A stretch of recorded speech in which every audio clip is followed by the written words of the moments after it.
देश और दुनिया की ताजा खबरों से जुड़े रहने के लिए सब्सक्राइब करें हमारे चैनल नेशनल थॉट्स को और बेल आइकन दबाना ना भूलें। देश का यह सबसे पुराना केंद्रीय प्रशिक्षण संस्थान जो कि बिहार का गौरव माना जाता है, IRIMEE जमालपुर 1927 से भारतीय रेलवे के शीर्ष प्रतिभाओं को प्रशिक्षित करने के लिए सबसे प्रतिष्ठित केंद्र रहा है। 93 साल की विरासत को केंद्र सरकार के द्वारा स्थानांतरित करने पर क्या कुछ कहा बिहार के युवा नेता ने, आइए सुनते हैं। जो जमालपुर में रेलवे इंस्टीट्यूट है इंजीनियरिंग और इलेक्ट्रिकल की पढ़ाई के लिए, ये कोई भाजपा और मोदी सरकार और नीतीश कुमार का देन नहीं है। ये देन आज़ादी से पहले जब अंग्रेजी हुकूमत थी, उस समय अंग्रेज़ों ने 1888 को इस्टेब्लिश किया था एक इंस्टीट्यूट के तौर पे, स्कूल के तौर पे, और फिर उसके बाद 1927 में इंडियन रेलवे के अधीन हो गया। वहाँ पे मैकेनिकल की पढ़ाई शुरू हो गई, इलेक्ट्रिकल की पढ़ाई शुरू हो गई।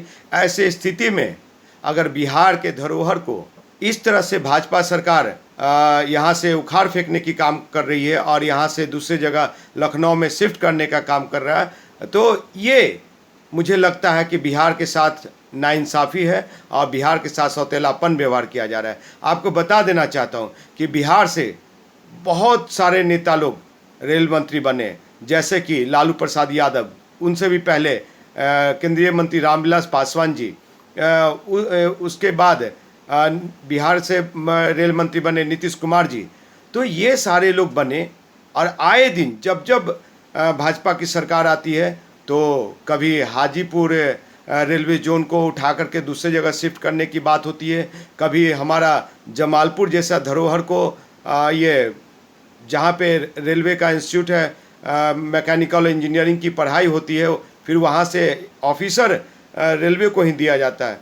ऐसे धरोहर को उठा कर दूसरे जगह ले जाना, ये नाइंसाफ़ी है बिल्कुल, बिहार के साथ सौतेलापन व्यवहार करने जैसा। और कहीं ना कहीं मुझे जो लगता है कि नीतीश कुमार जी का जो एनडीए के साथ गठबंधन, भाजपा के साथ गठबंधन है, तो कहीं ना कहीं इनकी भी सहमति हो सकती है, क्योंकि पहले ये विरोध किया और अब जाकर के ये कहा जा रहा है कि उन्हीं का एक ब्रांच लखनऊ में शिफ्ट किया जाएगा, वो वहीं रहेगा। तो ऐसे स्थिति में मुझे लगता है कहीं ना कहीं सरकार का साठगांठ है, नीतीश कुमार जी की भी सहमति है। बिना सहमति का किसी की मजाल नहीं है कि बिहार के साथ खिलवाड़ करे।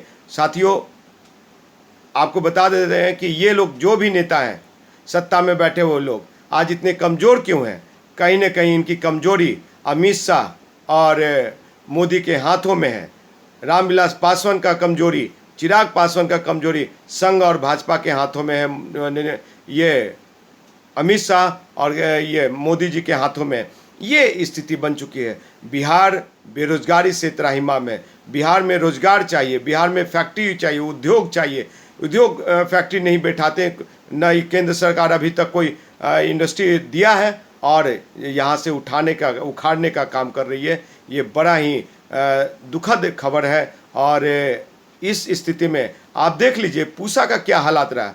पूसा भी अंग्रेज़ों के द्वारा खोला गया, समस्तीपुर में जो पूसा है, उसके बाद आज़ादी के बाद ये लोग उठा के पूसा को ले गए दिल्ली पटेल नगर में। तो आज वहाँ का पूसा को और यहाँ बिहार के पूसा को, यानी दिल्ली का पूसा को और बिहार के पूसा को कंपेयर कीजिए तो आसमान ज़मीन का फ़र्क पड़ता है। ऐसे स्थिति में मुझे लगता है कि जो बिहार फर्स्ट की बात करने वाले थे चिराग पासवान, उनका इस संदर्भ में एक भी ट्वीट जारी नहीं होता। न उनके पिताजी रेल मंत्री थे तो उनके पिताजी इस संदर्भ में एक भी बयान जारी नहीं किया, क्योंकि उस सरकार में ये मलाई खा रहे हैं और दलाली करने में ये लोग बैठे हुए हैं। दोस्तों, अगर इस तरह से हो रहा है तो बिहार की अस्मिता की बात है और हम बिहारियों को सोचना पड़ेगा। और हम बिहार के लोग 13 करोड़ आवाम इस चीज़ को कदापि बर्दाश्त नहीं करेंगे और मुंह तोड़ जवाब देने का काम करेंगे। बिहार के तमाम संगठन और तमाम विपक्ष के पार्टियां हैं, जो विपक्षी पार्टियां हैं, उस सभी लोग झंडा डंडा लाठी इवेंट की हो सके तो हम लोग शहादत देने के लिए भी तैयार रहेंगे, लेकिन ऐसे धरोहर को बिहार से नहीं जाने देंगे, क्योंकि इसी तरह का गंदी राजनीतिक खेल खेल करके लालू के सरकार में जब लालू प्रसाद यादव की सरकार थी तो 2000 में बिहार से झारखंड का बंटवारा हो गया।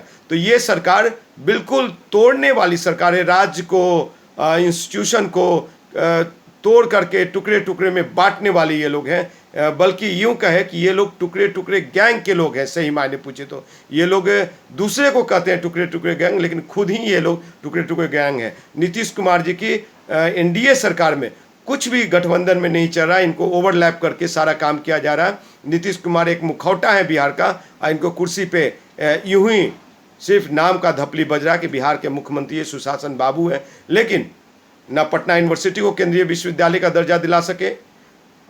आज आईआईटी भी है पटना में, एनआईटी भी है, लेकिन सिर्फ नाम का है।